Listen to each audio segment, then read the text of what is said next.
मी म्हणलो तरी मी माझ्या घरच्या आला मग काही लग्न करून देऊ नका रे बापा वो, पण ते काय ऐकत नव्हते रे. त्याला मग ते ना काढी करू आयला कुठून काय बायका भेटल्या आपल्याला कुत्र्यागत रोज, आणि त्या नवरात्रीचे 9 दिवस नाही सोडले महाराज. अरे रावणाला तरी एकदा जाळते रे, हे आपल्या रोज रोज मनाला जाळते ना रे. तुला सांगाव ओय, यार, काय आलं तुम्हाला?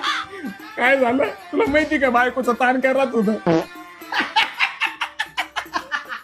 अरे काय तुमच्या बायको माझी छान आहे, तुमची नुसते डोक्याला तर. अरे काय आहे, मी घरात गेला ना, बायकोला पाहिलं जरी ना तर बायको अशी खाली नजर ठेवते. अरे बायकोला असं मुठीत ठेवावं लागतं, मुठीत मर्दासारखं मर्द राहावं लागतं, मर्दासारखं राहणं जरा मुठीत ठेवा, मुठीत. भांडे घास ना, घंटा झाला त्या घासणीकडे पाहू लागला.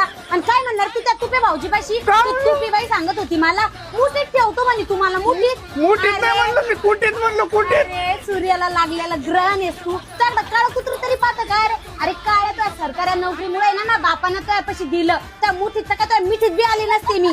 भांडे घासते एवढे चुपचाप. मायला या तुम्ही काय गरज होती त्याच्या बायकोला त्याला सांगायची? त्याच्या बायकोने त्याला सांगितलं, त्याच्या बायकोने माझ्या बायकोने मला आणलं. अरे देवा, थांबायचं नाही गड्या, थांबायचं नाही, घाबरायचं नाही गड्या, घाबरायचं नाही. काय म्हणले? नाही काही नाही, घाबरायचं नाही रे गड्या, घाबरायचं नाही रे गड्या, घाबरायचं नाही.